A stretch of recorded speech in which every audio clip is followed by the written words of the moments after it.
Bien, muchas gracias. Por favor, me confirman si se escucha bien. Eh, Se le escucha perfectamente, doctora. Más bien, muchísimas gracias. En primer lugar, quisiera agradecer la invitación, hacerles llegar un saludo enorme y un agradecimiento a la Universidad Autónoma de Chiriquí, de manera muy especial a la Facultad de Economía, y saludarlos por su quinto congreso. Sabemos que estos eventos son realmente muy difíciles de poder llevar a cabo, requieren demasiados esfuerzos, pero también un compromiso impresionante. Y desde allí saludarlos por su quinto Congreso en Economía, Sociedad e Innovación para este año 2023. Quizás presentarme muy brevemente. Bueno, ya mi nombre es Linda Silver y simplemente yo soy peruana, estoy ahora en mi país y comentarles que durante un buen tiempo, unos 6 años, tuve la oportunidad y el honor de vivir en Panamá y estar trabajando allí en Panamá para Naciones Unidas, para el Programa de Naciones Unidas para el Desarrollo. Así que para mí es un gusto y un placer enorme compartir con ustedes, porque parte de mi vida se quedó allá. Una de mis hijas se quedó viviendo allá y hoy es ciudadana también casada panameña. Así que muchísimas gracias. Voy a compartir la pantalla, por favor, si me confirman también que todo está bien y que pueden ver Sí, la perfecto, presentación. Perfecto. perfecto, se puede Voy ver. a, perfecto. Voy a ponerla ahora en modo presentación. Y bien. Bueno, el tema que me sugirieron trabajar y que además es un tema que yo vengo trabajando por muchos años. Yo soy de formación arquitecta y bueno, así fue que me encontré con el tema de riesgos hace muchos años, trabajando con barrios populares en una coyuntura de fenómeno del niño. Me encontré con el tema y de allí ya no volví a salir, porque tiene mucho que ver con efectivamente lo que viene a ser el territorio y el ordenamiento del territorio. Y como arquitecto urbanista, justamente ese era el campo en el cual me desarrollaba. Bueno, son más de 40 años que vengo pegada en este tema y mirando las ciudades, recorriendo las ciudades, pensando las ciudades, mi ciudad, ¿no?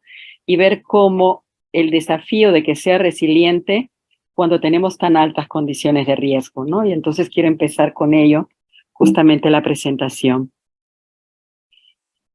Eh, ah, no me está pasando, espérenme. Ya, disculpen. He tratado de estructurar la presentación con 3 ideas fuerza, ¿sí? No he puesto como agenda, sino creo que son 3 ideas fuerza. La primera es que existe una necesidad para abordar este tema y pensar en ciudades, ¿no? Resilientes y asumir esos desafíos. Primero, tenemos que comprender los riesgos. ¿Y de qué estamos hablando? ¿No? No solo estudiarlos, no solo conocerlos, sino comprenderlos en toda su dimensión, complejidad y magnitud. Una segunda idea es darnos cuenta que en la medida que estamos haciendo desarrollo, posiblemente nos vemos en la coyuntura de o vamos construyendo riesgos o los vamos gestionando. ¿Sí? Es otro de los desafíos que efectivamente debemos de abordar desde nuestros territorios y desde la gestión de nuestros territorios y por tanto nuestras ciudades. Y la tercera idea es justamente asumir el desafío. ¿Y qué implica asumir un desafío? De poder tener, lograr y alcanzar ciudades resilientes en un contexto y en un mundo como el actual que estamos viviendo. Y para ello, quizás la primera conciencia que tenemos que tener para mirar este tema es comprender los riesgos va a implicar que miremos más allá de lo evidente. Nos hemos acostumbrado a mirar lo evidente, pero no mirar más allá de lo evidente. Y si lo queremos hacer desde la lógica justamente de la gestión del desarrollo, la gestión del territorio, la gestión de las ciudades, tenemos que hacerlo mirando este tema de los riesgos y desastres desde algo que no hemos ido mirando, ¿sí? De una manera, con un enfoque distinto, con una paradigmas distintos y viendo algo más de lo que necesariamente hemos venido viendo. He estructurado la presentación en ideas, ¿no? Prefiero hacerlo así. Y una primera idea que quiero que quede en la mente es que hay una tendencia muy fuerte de que los desastres van en aumento. ¿sí? Lo vemos a través de cifras, por ejemplo, acá tenemos algunas cifras que quiero compartirles, ¿no? Entre la década del 2000 al 2019, ¿no? Han habido más de 7.300 grandes desastres, ¿sí? 1,23 millones de personas muertas, 4,2 mil millones de personas afectadas, algunas por más de una vez, ¿no?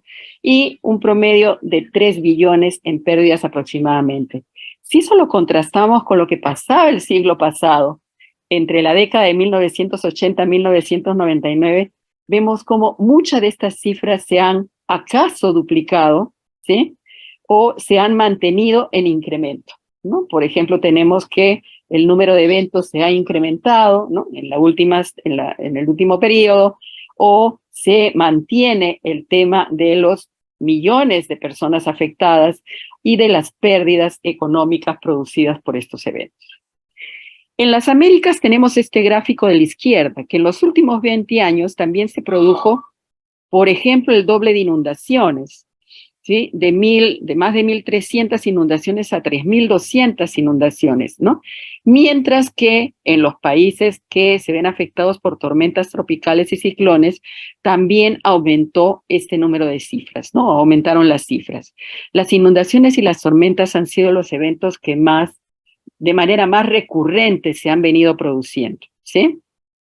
Y es que la diferencia se explica a través justamente del aumento de esos desastres de origen climático, ¿no? Incluyendo aquellos que son más extremos. Bien, si vemos aquí la gráfica, por ejemplo, estamos viendo esta primera columna, ¿no? Que tiene que ver con los muertos, y esta es la década entre el 90 y 99, la siguiente cuadro del 94 al 2004, luego los siguientes años, de 2005 al 2014, todo esto es coincidente con los marcos internacionales, y luego vemos cómo se ha disparado el número de muertes efectivamente entre el 2015 al 2000, en su proyección al 2020. Bien. La columna segunda tiene que ver con las personas afectadas, vemos que también hay un incremento, y la última, las pérdidas económicas, que son las que son mucho más evidentes en términos de su incremento. Bien. Otras cifras que también nos reflejan lo que está pasando, porque yo quiero que veamos estas cifras no como un álbum de fotografías, sino esto está impactando en todo nuestro día a día, en toda nuestra cotidianidad, en todo nuestro desarrollo, tanto local, familiar, como también nacional. Algunas otras cifras que podemos ver es que de los 7.255 eventos, ¿sí?, registrados a nivel mundial, el 91% son de origen climático, ¿sí? De todos los eventos de desastres registrados, el 43% son por efecto de inundaciones, ¿sí? Y del total de personas afectadas por desastres, el 45% fue por inundaciones. Vemos cómo hay una mayor recurrencia, ¿no? Y por lo tanto, daños y pérdidas generadas por estos eventos o por el nivel alto de vulnerabilidad que tenemos las poblaciones ante la ocurrencia de eventos climáticos. Si lo vemos a nivel de América Latina, ¿no? En las Américas tenemos que 7 de cada 10 personas murieron por eventos de origen geológico. Claro, porque los eventos de origen geológico son muchas veces muy violentos, entonces hay generalmente una mayor probabilidad de afectación a la vida. También podemos ver en las Américas que 9 de cada 10 personas perjudicadas fue por eventos de origen climático, ¿sí? Una cosa son las muertes y otra cosa son las afectaciones en la vida, en la cotidianidad, en los medios de vida. Luego también podemos ver que el 26% de la mortalidad fue por eventos climáticos, 277 millones de personas afectadas, directa o indirectamente, han sido por distintos eventos, ¿sí? Y el 93% de los más de 1.700 eventos registrados fueron de origen climático. Se repite la misma lógica. Hay un incremento de afectación de personas, de afectaciones económicas por eventos climáticos, ¿sí? Que puede tener sus manifestaciones efectivamente por el cambio climático, pero porque estamos como como personas, estamos como país, no considerando esos cambios y esas evoluciones climáticas y somos y estamos generando nuestra propia vulnerabilidad, ¿sí? Aquí tenemos otras cifras, por ejemplo, el 53% de las pérdidas económicas mundiales por desastres climáticos se produjo en América Latina y el Caribe, ¿sí? Y el 1.5 del Producto Interno Bruto en lo que representan las pérdidas de desastres también se produce de este modo en América Latina. Y son 340 millones de personas que viven en ciudades altamente vulnerables a desastres, ¿sí? Esta es nuestra realidad, esta es nuestra radiografía. Entonces tenemos que empezar sobre esta radiografía, plantearnos el desafío y qué cosa hacer para que nuestras ciudades sean resilientes. Segunda idea, ¿sí? Con toda esta cantidad de efectos que estamos mirando en la vida, en los medios de vida, en la recurrencia de eventos y en la cantidad de pérdidas, podemos afirmar que el costo de los desastres es sumamente alto. Efectivamente, va en incremento, así es. Entonces, ¿podremos reducir la pobreza? Todos los países nos hemos puesto como meta reducir la pobreza a través de un conjunto de objetivos de desarrollo sostenible, reducir una serie de elementos como pobreza, generar mayor acceso a género, tener mejor educación, tener la seguridad alimentaria. Nos hemos puesto un conjunto de objetivos, pero ¿creen ustedes que con esta realidad que se nos está manifestando vamos a poder alcanzar, reducir la pobreza? Cuando muchas veces aquellos que tienen condiciones más desfavorables y de menos bienestar son los que recurrentemente se ven afectados y a su vez esa brecha que tienen para lograr alcanzar el bienestar se hace cada vez más abierta, cada vez más profunda, ¿sí? Entonces creo que es un cuestionamiento que tenemos que empezar nosotros a mirar.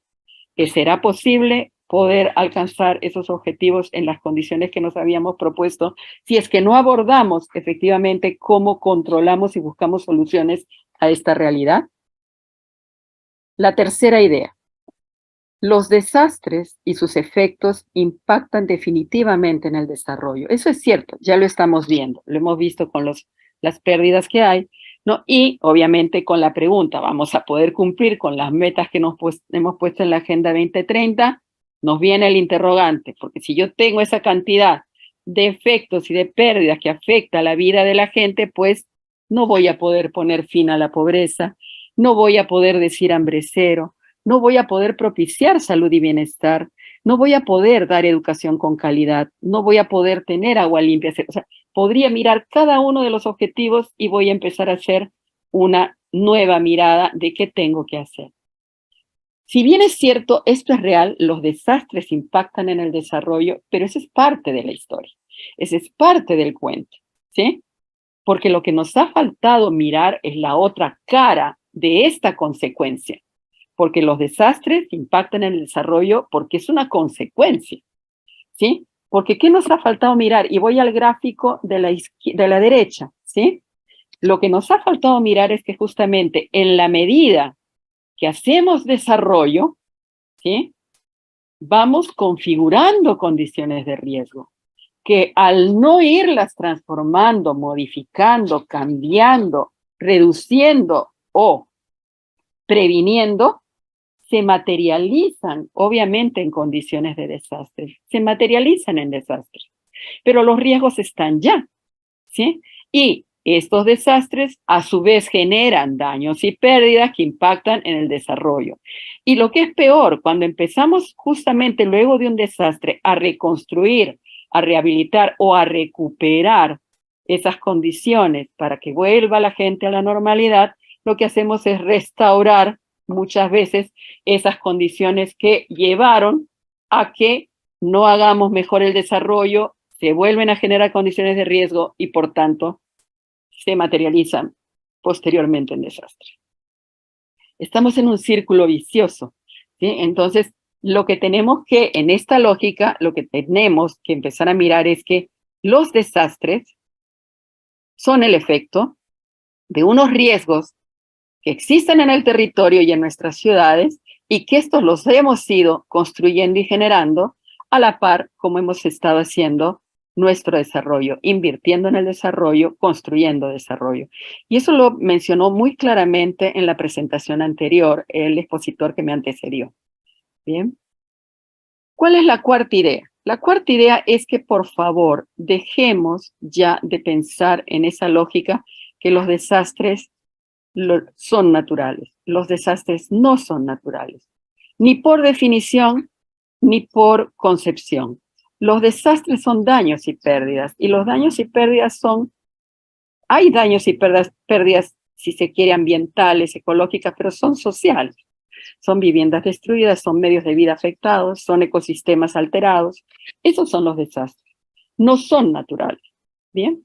Los desastres son simplemente la consecuencia, y ahí están las fotos, de cómo habitamos los territorios, de cómo usamos los territorios, de cómo invertimos en nuestros territorios, de cómo convivimos con el territorio y de cómo generamos con esas inversiones y con esas decisiones que tomamos en el territorio, de cómo generamos trampas de riesgo. Los desastres son simplemente la materialización de algo que ya existe, ¿sí? Y la naturaleza es solo un componente adicional de este territorio que tenemos que conocer y que nos hemos olvidado que tiene su propia presencia y sus propias manifestaciones. Quinta idea. Los desastres lo único que hacen es mostrarnos lo mal que hacemos desarrollo, lo ilógico de la manera de hacer desarrollo, ¿sí?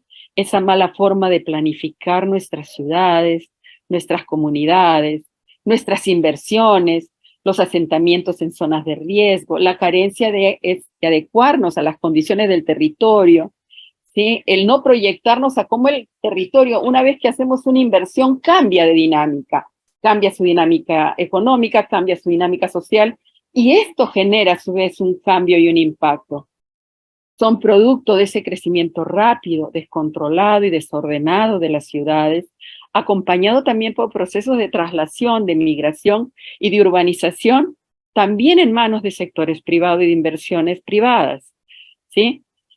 También es producto de condiciones de exclusión y pobreza existentes, ¿no? Que ha generado un paulatino, a su vez, deterioro ambiental a causa de la explotación incontrolada de recursos naturales, ¿sí? A causa de inversiones que se hacen sobre los recursos sin considerar esos impactos que luego pueden darse a lo largo del tiempo, expandiendo en algunos casos la frontera agrícola, en otros destruyendo bosques, en otros alterando ecosistemas ricos en diversidad, en otros haciendo manifestaciones, por ejemplo, de dragado de ríos, ¿no? De mar, etcétera. Los desastres son y se manifiestan como producto de la carencia y ausencia de políticas o normas que regulen el uso y el acondicionamiento del territorio. ¿Sí? Esa poca capacidad de control y regulación por parte de las instituciones, las organizaciones y del propio Estado para antecederse a las dinámicas sociales y económicas que se dan ya no solo locales, sino también globales, ¿no? Algo así como se llamaba lo local, ¿no? No antecederse, y tenemos que estar un paso, 2 o 3 pasos adelante de esas dinámicas que se vienen dando en nuestros contextos actuales aún más. La forma en que el lucro muchas veces ha prevalecido antes de la sostenibilidad. Tenemos impulsores de riesgo, ¿no? Y cada vez con mayor frecuencia esas amenazas de origen natural, ¿sí? Como por ejemplo los sismos y la destrucción natural, donde, si bien es cierto, hay inundaciones que pareciera que son eventos naturales, pero muchas veces son generados por acciones humanas en la parte alta, por deforestación, en la parte alta de la cuenca, etcétera, o por ocupación de los ríos, ¿sí? Y que podemos llamarle amenazas de origen socionatural, interactúan hoy con otras que estamos mirándolas de origen tecnológico y biológico, que antes no las mirábamos con un mayor detenimiento. El COVID nos dejó lecciones, los derrames de petróleo nos dejan lecciones, los derrames de hidrocarburos nos dejan lecciones de cómo todas estas amenazas se interrelacionan e interconectan, ¿sí? Y a ello hay que sumar efectivamente los efectos del cambio climático, no hay que dejarlo fuera. pero los efectos del cambio climático se van a expresar justamente en estas mismas amenazas que ya conocemos, pero con un nivel de incertidumbre que aún no podemos resolver, ¿sí? Ahora, esta sexta idea que tiene y se manifiesta como los patrones de riesgo y desastre son complejos, la hemos tratado, y bueno, este es del Global Assessment Report de Naciones Unidas y del Regional Report, ¿sí? Se han graficado en esta figura, donde la complejidad la expresan a través de, a una realidad le vamos a una realidad estamos viendo problemas de degradación ambiental, problemas y manifestaciones de pobreza y desigualdad, inestabilidad política y crítica, conflictos sociales, criminalidad, violencia, inseguridad alimentaria, crisis hídrica, desarrollo urbano mal planificado, desplazamiento y migración de población, gobernanza débil, impactante, estados que no están un paso adelante de los cambios y de todos los cambios y procesos y evoluciones globales, ¿no? Entonces, todo esto es la realidad sobre la cual tenemos que, además, sumarle efectivamente el cambio climático. Entonces, cuando hablamos del tema de riesgos, no solo nos podemos centrar en el cambio climático, tenemos que hablar de toda esta realidad, a lo cual hoy se suma un contexto de volatilidad, un contexto de incertidumbre, creo que es eso, de incertidumbre, que no sabemos cómo van a ser estos escenarios en la medida que efectivamente no controlemos esto que tiene más bien todo un potencial humano de configuración como es el cambio climático. La idea 7 es que las dinámicas del territorio son las que configuran el riesgo. Y este gráfico a mí me gusta mucho porque si vemos la nube es el fenómeno natural, es la lluvia, ¿sí? Esta lluvia se va a convertir en amenaza en dependencia de si la ubico acá en esta primera foto, ¿sí? Si la ubico en esta segunda foto y si la ubico en esta tercera foto, ¿sí? Si el territorio se transforma de esta foto primera, de la izquierda, se empieza a transformar en algunos barrios, en esta realidad, y en otros barrios como que me parece un poco más cercana a la de Panamá, la ciudad de Panamá, en esto, este fenómeno se me va a convertir en amenaza en la misma lógica de cambio del territorio.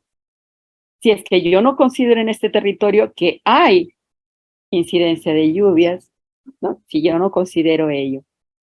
Lo determinante en la configuración del riesgo, por favor, es el territorio, ¿no? Donde se da el día a día de la gente, donde existen esos niveles de convivencia y donde el tejido social de todos y cada uno, desde los que tomamos decisiones a un nivel nacional y de Estado, tomamos decisiones de un nivel local, tomamos decisiones desde un nivel técnico, tomamos decisiones desde un nivel de habitante, ¿no? De un barrio, todos estamos efectivamente haciendo presión sobre ese territorio, ¿sí? Entonces, de todos depende en su nivel de grado, efectivamente, así como se ha dependido configurar condiciones de riesgo en el territorio, va a depender revertir en la búsqueda de tener territorios más resilientes. Aquí seguimos con la idea anterior, dinámicas del territorio configuran el riesgo. Hicimos en el Perú tuve la oportunidad de participar en la formulación de la política de gestión del riesgo de desastres en mi país. Hicimos un comparativo efectivamente de cuáles podrían ser esas dinámicas del territorio que configuraban el riesgo. Y está lo que ya hemos mencionado, las tendencias de crecimiento poblacional. Del 40 a nuestra fecha se ha disparado este crecimiento poblacional, ¿sí? Lo otro es la población urbana del país, cómo va alcanzando cada vez más el número de población, ¿sí? Cada vez somos más urbanos y más bien todo lo que es lo rural queda minimizado, ¿no? Y vemos este gráfico, cómo va avanzando con el paso de los años. Lo verde es lo urbano, lo amarillo es lo rural. Una inadecuada planificación y deficiente gestión del crecimiento poblacional, con asentamientos informales, viviendas precarias, falta de servicios, ¿sí? Hay procesos desordenados de urbanización, donde un crecimiento no planificado, rápido, acelerado, con ciudades fundamentadas o fundadas en zonas de amenazas donde hay una alta densidad poblacional y se concentran los bienes, ¿no? Generan, al no tener control y planificación, procesos de urbanización, muchas veces tanto públicos como privados, con una débil presencia del Estado regulador que incrementa condiciones de riesgo, ¿sí? En conclusión, muchas veces esas dinámicas del territorio configuran riesgo por esas malas decisiones, por esas malas inversiones y esas malas prácticas y gestión inadecuada del territorio. Como les mencionaba, en la política de mi país se hizo un comparativo de cuáles eran las regiones con mayor ocurrencia de emergencias y desastres. Y había una total coincidencia de esos departamentos o esas regiones con mayor ocurrencia de emergencias y desastres, coincidente con aquellas que son las que también concentran el mayor déficit en cuanto a indicadores socioeconómicos, o las mayores inversiones a veces también en cuanto a uso de los recursos naturales, ¿no? De una manera indiscriminada. Son aquellas poblaciones que tienen necesidades básicas insatisfechas con mayor alto índice, son aquellos que tienen mayores niveles de pobreza, son aquellos que tienen menor progreso social, son aquellos que tienen más baja competitividad. Entonces hay una correlación y esta correlación nos trae a la cabeza justamente entonces cuál es la capacidad de resiliencia de estas poblaciones, de estos territorios y de estas ciudades si sus condiciones y sus índices socioeconómicos son los más desfavorables.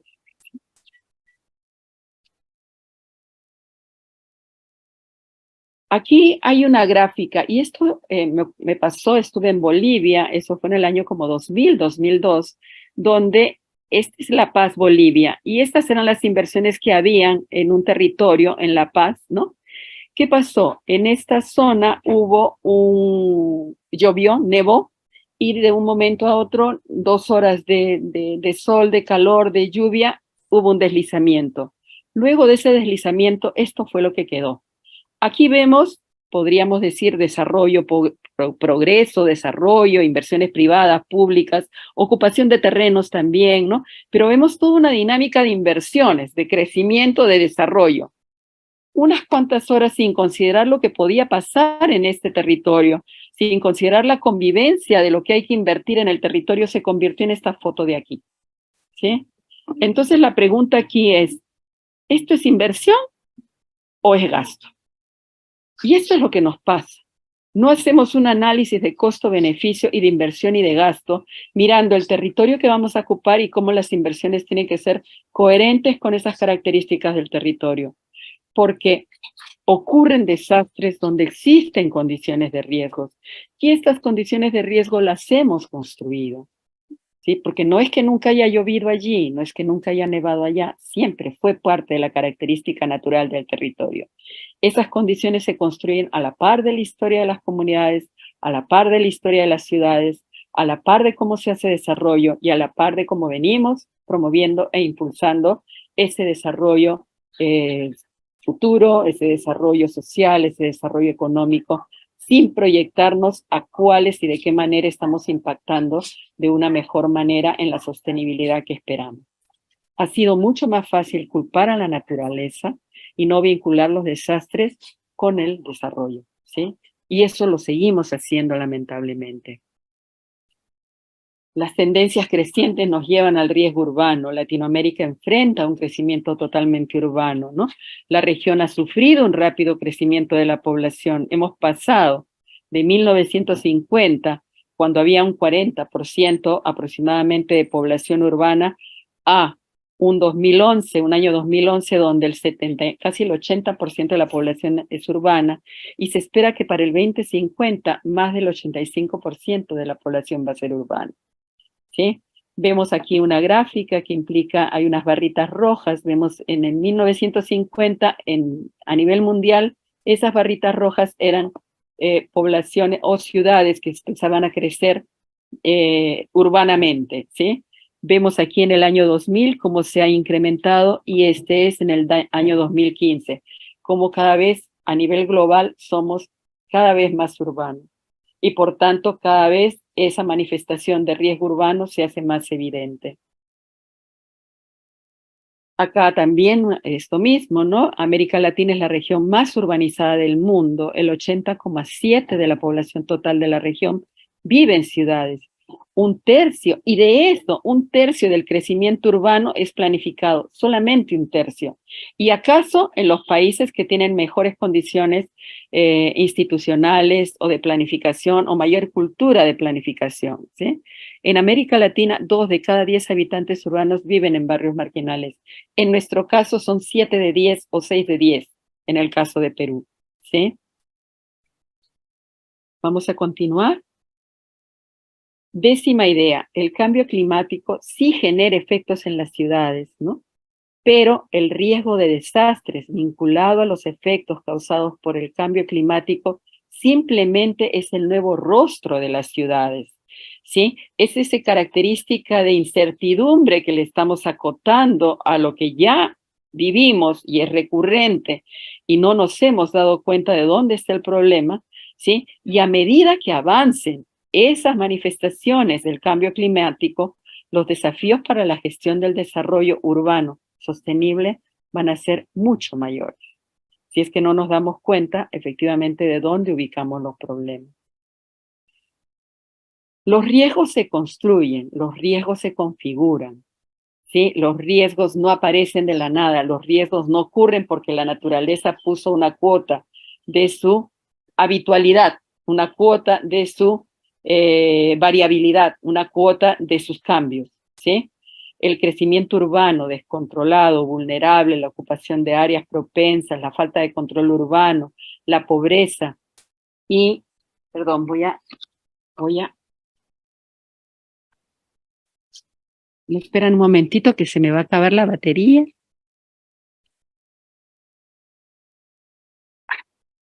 Perdón un momentito, ¿sí?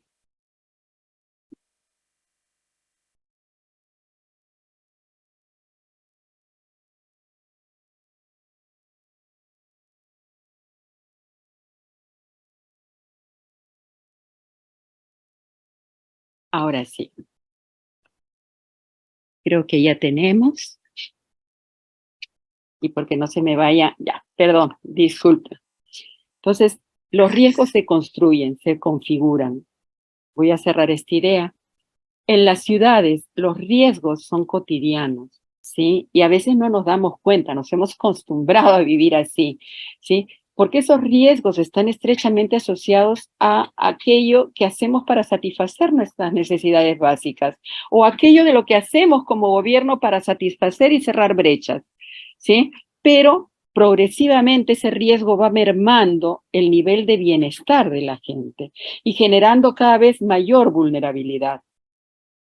Muchas veces tratamos de reducir brechas y construimos trampas de riesgo, ¿sí? Porque, por ejemplo, si se ocupan territorios y les damos la certificación y les damos sus servicios de agua, les damos sin considerar que están en una zona de riesgo, lo que estamos haciendo es que esas inversiones a la larga podrían convertirse en gastos, ¿sí? Porque la situación efectivamente no va a cambiarse por cerrar la brecha, ¿sí? Y lo que va a dar como resultado son esos ciclos de reproducción de riesgos cotidianos, ¿sí? Queremos cerrar brechas dando agua en un lugar donde la población es vulnerable, queremos cerrar brechas dando servicios en un lugar donde la población es vulnerable y a su vez queremos urbanizar zonas que no son adecuadas y pensando en, por ejemplo, cerrar la brecha que tenemos de déficit de vivienda como Estado.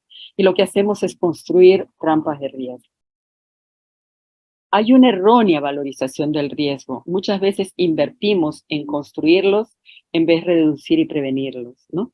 Muchas veces instalamos las inversiones y luego le alcanzamos muros, le alcanzamos limpiezas de cauce, le alcanzamos tratamientos de ladera, ¿no? Entonces, lo que hacemos es sobre una inversión no adecuada, ¿sí? Que no ha considerado el tema de riesgos, vamos invirtiendo cada vez más solamente para paliar problemas.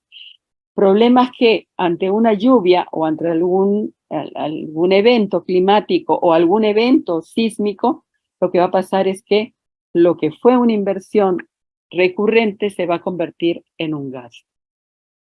Bien. Ideas casi finales. La pobreza genera riesgo y desastres, y los desastres a su vez acentúan la pobreza. Es posible hablar de desarrollo sostenible si no existe una estrategia efectiva. No es posible hablar de desarrollo sostenible si no existe una estrategia efectiva de reducción de riesgo. La identificación y la reducción de la vulnerabilidad debe ser un objetivo explícito e ineludible de la planificación del desarrollo. Lo tenemos como compromisos del milenio, lo tenemos como compromisos de las metas de desarrollo. Y la gestión de riesgo no es una disciplina, no es un sector, no es una institución, es una estrategia de desarrollo. Gobernar es anticiparse. Los riesgos están en el ADN del desarrollo, entonces gestionarlos es una tarea de hacer desarrollo, de cómo invertir en el desarrollo. La nueva agenda urbana nos compromete, y nos hemos comprometido con la nueva agenda urbana, a fortalecer la resiliencia de las ciudades, ¿no?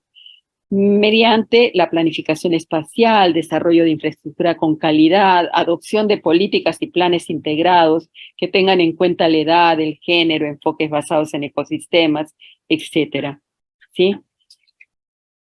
Ha planteado como uno de los desafíos mayores el lograr alcanzar ciudades resilientes, ¿no? Y ese va a ser el desafío de las próximas décadas. Y nos vamos a manejar en estas dos gráficas que me parecen muy claras, ¿no? El desafío de cómo estas ciudades que hoy hemos construido tendrían que tener una lógica efectivamente de resiliencia a través de espacios integrados, a través de una infraestructura natural, a través de la gestión de los recursos hídricos, a través del tratamiento de zonas seguras, a través del orden, organización y regeneración del territorio, ¿sí? No vamos a poder lograr ciudades resilientes si no se mira el territorio y se empieza a reorganizar y reordenar el territorio. ¿De qué estamos hablando cuando hablamos de resiliencia? Ya lo ha visto el expositor anterior. El concepto de resiliencia describe la habilidad de cualquier sistema, en este caso urbano, porque estamos hablando de ciudades, de mantener su continuidad después del impacto de una catástrofe, después de una crisis, mientras contribuye positivamente a la adaptación, pero con transformación, ¿sí? Una ciudad resiliente es aquella que evalúa, conoce, planea y actúa para preparar y responder a todo tipo de obstáculos, sean repentinos, sean lentos, sean esperados o acaso inesperados. Así las ciudades están mejor preparadas para proteger y mejorar la vida de sus habitantes, para asegurar los avances en el desarrollo, para fomentar un entorno en el cual se pueda invertir de manera responsable, planificada y pensando en la sostenibilidad de nuestra gente y en el bienestar de la población y promover el cambio positivo. A medida que los riesgos y la población urbana va aumentando, el concepto de resiliencia ha ganado más prominencia en las agendas internacionales y en el contexto internacional del desarrollo. Sí, esto es relevante debido a que hay grupos vulnerables y más pobres y que están expuestos, pero además es mucho más relevante también a todo lo que viene a ser el sector privado y la inversión privada, donde los territorios hoy tienen una presión enorme del mercado inmobiliario por seguir construyendo ciudades y seguir usufructando el uso de suelo, ¿sí? Las agendas de desarrollo que incorporen la resiliencia como concepto clave va a asegurar efectivamente que nadie quede atrás, donde podamos brindar bienestar a estas poblaciones, control, apoyo y conducir procesos planificados de ocupación de territorios para poblaciones con menores recursos y poder reducir el déficit de vivienda y el déficit en la ocupación del territorio, pero a su vez controlar también toda esa presión que existe por las demandas de inversiones, las demandas de economía, las demandas de vivienda. Para esto se necesita la conjunción de un conjunto de actores, ¿sí? Voluntades y decisiones políticas, creatividad, diálogo, acción concertada, solidaridad y empatía, planificación y organización del espacio, soluciones técnicas y percepciones de decisiones colectivas, donde todos tengamos la posibilidad de actuar, porque todos invertimos y decidimos sobre el territorio. Tratar de esto llevarlo a compromisos públicos, ¿sí? A compromisos políticos, a políticas públicas. No podemos seguir pensando que el tema de riesgos es un tema tangencial. Es un tema que está inmerso en el desarrollo y en las políticas públicas, en la agenda pública y en la agenda del desarrollo.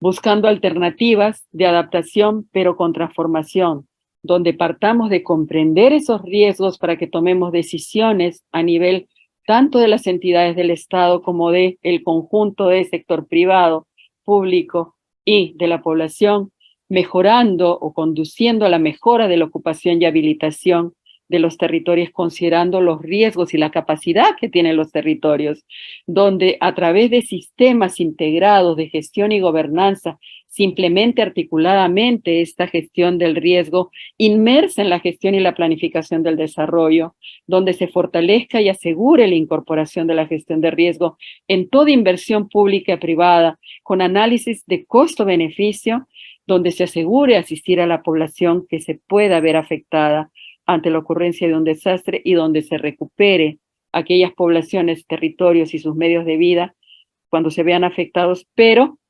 haciéndolo mejor, reconstruyendo mejor, ¿sí? No instalando las condiciones previas que generaron estos eventos.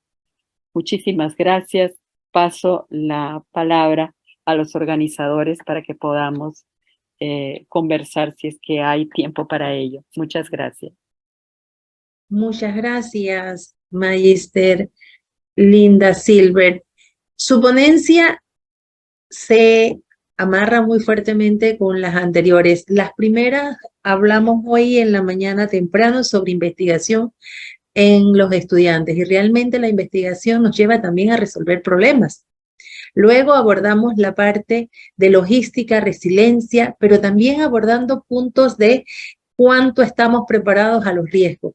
Y usted ha puesto la cereza en el pastel, porque nos está hablando de esta parte de estas ciudades, si somos o no resilientes, si tenemos un proceso y una acción de riesgo preparado, y realmente nos hace cuestionarnos y reflexionar qué hacemos y hacia dónde vamos. Y no solo hacia dónde vamos, sino hacia dónde estamos hoy en nuestras ciudades, en nuestros hogares, en todo el entorno y como sociedad que estamos haciendo. Bueno, tenemos algunas preguntas. Yo voy a partir con una que usted empezó diciéndonos que compartió 6 años de su vida en nuestro país y conoce en algo nuestras ciudades.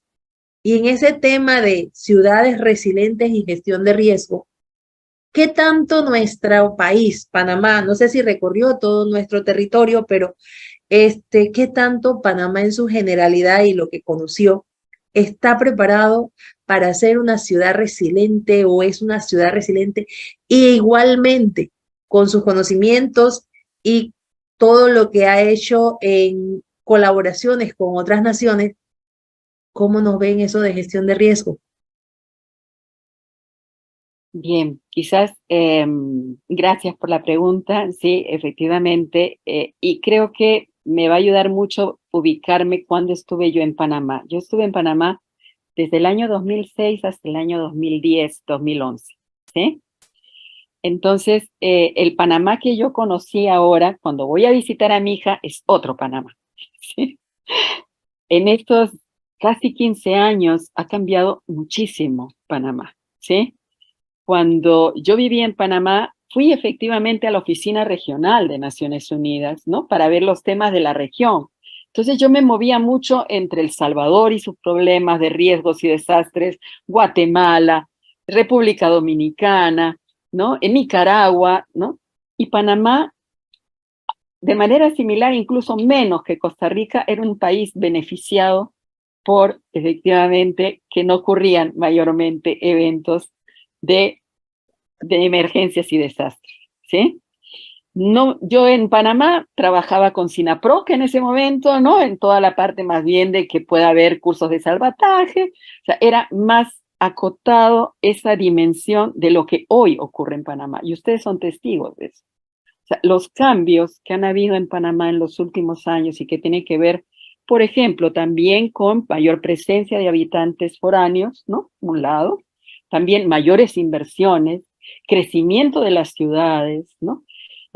Ahora es muy difícil transitar en Panamá, por ejemplo, moverse de un lugar a otro, ¿no? El tráfico es impresionante. Entonces, ese no haber, esas ciudades como las nuestras, Lima también es así, que crecieron a la espalda de una proyección futura, ¿sí? Y solamente pensando en esa inversión que sí va a favorecer, pero sin mirar toda esa lógica de planificación que requiere, pues nos ha complicado la vida. Y eso ha pasado con Panamá, ¿sí? Antes, cuando yo vivía allí en el 2006, como les digo, al 2010, no habían estas inundaciones que hoy se ven, ¿sí? No habían todos estos problemas que hoy se manifiestan respecto a ese cambio del territorio, ¿no? Panamá ha crecido en los últimos 10 años de una manera exponencial, ¿sí? Entonces, creo que es un tema que efectivamente tienen que mirarlo ya, ¿sí? Yo creo que ya se está mirando porque ha habido y hay iniciativas incluidas con la Banca Internacional para poder promover, ¿no? De Naciones Unidas también, del mismo gobierno creo que se ha aprobado últimamente o se ha estado trabajando una política nacional de gestión de riesgo o algo así, que ya han venido dándose eso, pero creo que hay que poner ya un alto y un freno, que no solamente vengan de las instituciones que trabajan este tema de riesgos, sino de todas las entidades de desarrollo. Quienes configuramos los riesgos son aquellos que trabajamos en educación, en salud, los gobiernos locales, todos los que invertimos allí, todos los que hacemos algo en el territorio, ¿no? Entonces, creo que se requiere ya de una acción y poner freno. No esperemos que pase más tiempo, y por eso les ponía la fecha, ¿no? Yo estoy en el 2006 y Panamá ha evolucionado. Creo que hay que volver a mirar la ciudad de Panamá y decir, ¿cuál es el territorio que tengo? ¿Cuáles son los riesgos manifiestos? ¿Y qué es lo que tengo que hacer para, efectivamente, en cada inversión saber cuál puede ser esa cuota de riesgo que le voy a poner o esa cuota de riesgo que voy a quitar efectivamente a esa inversión, ¿no? Que voy a hacer en materia de gestionar los riesgos de desastre, ¿sí? Pónganse un alto, creo que todos tenemos que ponernos un alto. Yo expresaba hace poco en un taller que tuve, la primera vez que yo vi en mi país, en Lima, el tema de vulnerabilidad sísmica de Lima metropolitana fue en el año 80, 1980-82, miren cuánto tiempo. En ese tiempo éramos en Lima 4 millones de habitantes, hoy somos 12, y ya no podemos, ¿sí? Y es en nuestra ciudad resiliente a la cual queremos empujar un poquitito, ¿sí? Creo que toca hacer eso. Gracias.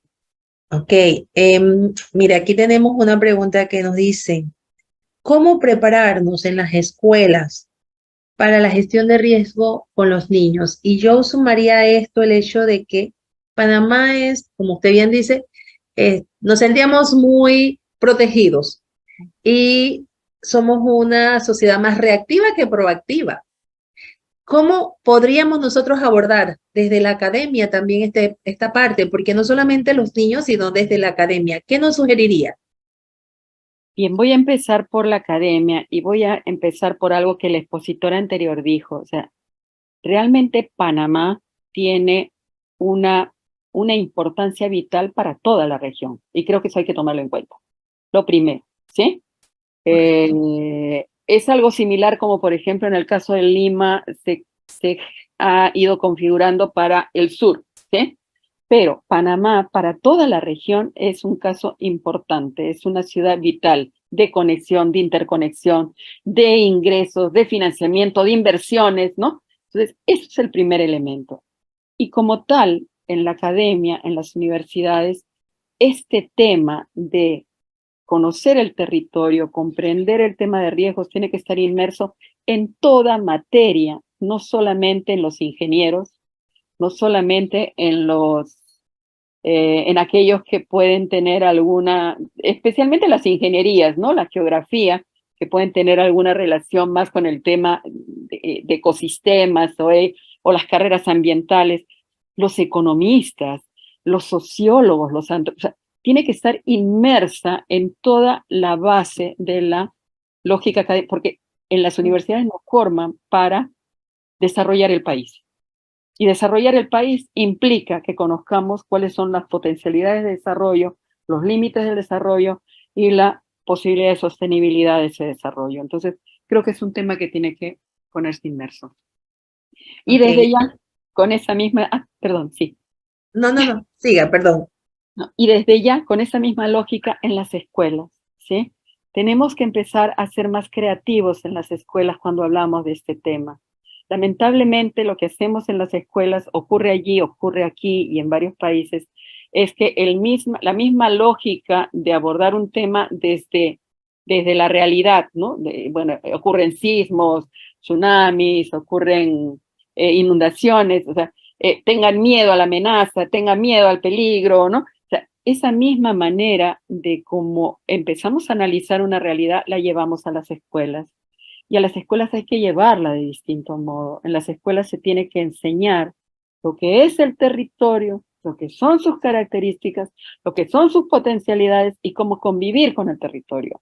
Y no cómo temerle a la inundación, no cómo temerle al sismo, porque lo que estás generando son posiblemente futuros damnificados y cada vez menos resilientes. Ok. Doctora, Magíster, usted sabe perfectamente que Panamá se encuentra en un movimiento migratorio muy fuerte que tenemos y nos hacen una pregunta: ¿cómo podemos diseñar estrategias de resiliencia ante el impacto territorial y ambiental producto del desplazamiento migratorio en nuestro país? Miren, estamos viviendo una situación similar. Nosotros en Lima, bueno, en Perú, somos el segundo país que más migración venezolana tiene a nivel de la región, ¿sí? Entonces, toda esta migración genera un impacto, y un impacto que viene no solamente porque se suma gente, sino se suma gente con una dinámica obviamente totalmente distinta, ¿no? Compatible, posiblemente, ¿no? Pero compatible. Entonces, creo que lo primero es que hay que integrar este grupo de población que se está sumando. No podemos mantenernos al margen. Y eso nos ha pasado como que los hemos mantenido al margen de nuestra dinámica, ¿no? Oficial, si se quiere, de Estado, de planificación. Y bueno, venían y se sumaban inversiones, se sumaban, ¿no? Recursos, se sumaba gente, pero no se les integró en el proceso de, bueno, estás asumiendo ya un rol en el país, ¿sí? Y un rol que puede generar recursos, puede generar ganancia, puede generar inversiones, pero también tiene que generar seguridad, tiene que comprometerse a todo ello. Entonces, creo que es uno de los aspectos que hay que hacer, integrar a estos grupos, ¿no? Efectivamente, como parte de, porque no van a ser, o sea, el problema es que no son migrantes que van a transitar, se están quedando. ¿Sí? Y yo creo que a eso nos sorprendieron, nos hemos sorprendido y visto sorprendidos. Entonces, creo que es integrarlos y eso, marcar las pautas para las inversiones, marcar las pautas como país para decisiones colectivas donde se suma un grueso de población con distintas percepciones y que tienen que sumarse a un desarrollo del país. Y para eso es efectivamente convocarlos no solamente en lo que viene a ser qué vas a invertir o cómo vas a invertir, sino convocarlos también en todo lo que son esas dinámicas de procesos de desarrollo participativo que se tienen que hacer y las decisiones. Nosotros estamos viviendo un periodo similar ahora y muy fuerte, y estamos también con muchos desafíos de ver cómo lo abordamos, ¿no? Entonces, simplemente son comentarios sobre lo que estamos viviendo hoy y también los cuestionamientos y ver cómo integramos esto, porque definitivamente va cambiando el país, ¿sí? Okay. Antes de continuar con otra pregunta, quiero decirle al auditorio, me da un permiso, Magíster. Nosotros, como hoy es el Día del Estudiante, celebramos el Día del Estudiante, el comité organizador en el chat tiene un instrumento, un formulario que le pedimos a los jóvenes que puedan llenar, porque al cerrar las preguntas vamos a hacer una premiación por la asistencia, reconociendo esa dedicación de nuestros jóvenes al conocimiento, a la formación. Entonces, vamos a pedirle a los chicos que por favor rellenen el formulario. Hay una pregunta también que nos formulan y está relacionada con qué podríamos o qué estrategias globales podríamos implementar para desarrollar resiliencias en las poblaciones para estos tiempos que vivimos de tantos conflictos, problemas bélicos, movimientos tan fuertes que estamos viendo en otras latitudes, pero que de alguna forma pues nos impactan por acá. ¿Qué nos sugeriría usted en su experiencia? A ver, quisiera más bien que esto pudiera ser, no lo tomen como una respuesta porque creo que es muy difícil responder, pero sí Claro que que sí. como una reflexión. Y voy a partir de la teoría, ¿sí? Recuperación o la resiliencia es la capacidad de recuperación, ¿sí? La capacidad de la recuperación de un ecosistema, de una población, de un territorio, ¿no? Ante una crisis, ¿no? Entonces, creo que una de las estrategias principales que podría empezarse a ver es, y por eso mi presentación iba a ello, es tratar de entender de que la, la resiliencia, ¿no? O la recuperación, luego de que ocurren estos eventos, estos desastres, tiene que ser en mejores condiciones, ¿sí? No vamos a lograr ser resilientes si no se empiezan a cerrar esas brechas que hay en cuanto al desarrollo de la gente. No va a ser posible, ¿sí? Porque efectivamente, si queremos que luego de una crisis haya la capacidad de recuperarse, se requieren las fortalezas, las capacidades, ¿sí? Técnicas, las fortalezas económicas, las capacidades económicas, el conocimiento y la comprensión de la gente, y se requiere de todos esos elementos. Entonces, creo que uno de los desafíos más grandes que tenemos es justamente tratar de ir reduciendo esas brechas. Gran parte de los conflictos que hay, ¿no? No solamente bélicos, sino de los conflictos sociales que tenemos en nuestros países, son producto fundamentalmente de presiones económicas, ¿no? Y de presiones por los recursos. Hoy los conflictos se están centrando en el tema del agua, del recurso hídrico, ¿sí? Entonces, tenemos que empezar efectivamente a ser más racionales y tener estrategias para una mejor gestión del agua, para una mejor gestión del recurso hídrico, para una mejor gestión de los recursos, ¿no? Por ejemplo, en nuestro país, muchas comunidades entran en conflicto porque como tenemos mucho potencial minero, los comuneros son propietarios del suelo, pero el subsuelo es concesionado, ¿no? Entonces, hay una contradicción en ello. Entonces, es estos diálogos, estas estrategias de diálogo, estas estrategias de beneficios contra los recursos, ¿no? Que sean y que permeen la sostenibilidad. Yo creo que por allí van las estrategias. Se requiere de diálogo, de mecanismos de gobernanza. Tenemos que olvidarnos de mecanismos de gobernanza y mecanismos de articulación. Tenemos que pensar en lo global, en todas las presiones globales, ¿no? Tenemos que olvidarnos, y lo dijo el escritor anterior, de que hoy nuestro mundo es local. No, no, no, es global, ¿sí? Entonces, es tratarlo de mirar desde esa lógica, ¿no? Y donde todos tenemos ya, con esta localidad, también todos tenemos voz y voto, ¿sí? O por lo menos tenemos voz, voto, vamos a tener que ganarlo, ¿no? Pero tenemos voz, entonces todos tenemos, y todos decidimos sobre el territorio, prácticamente no pedimos permiso, ¿sí? Entonces queremos, y creo que por allí vienen las estrategias de resiliencia. Lo quería dejar en una reflexión porque creo que ese es motivo para abrir un debate, pero creo que por allí van las estrategias, ¿sí?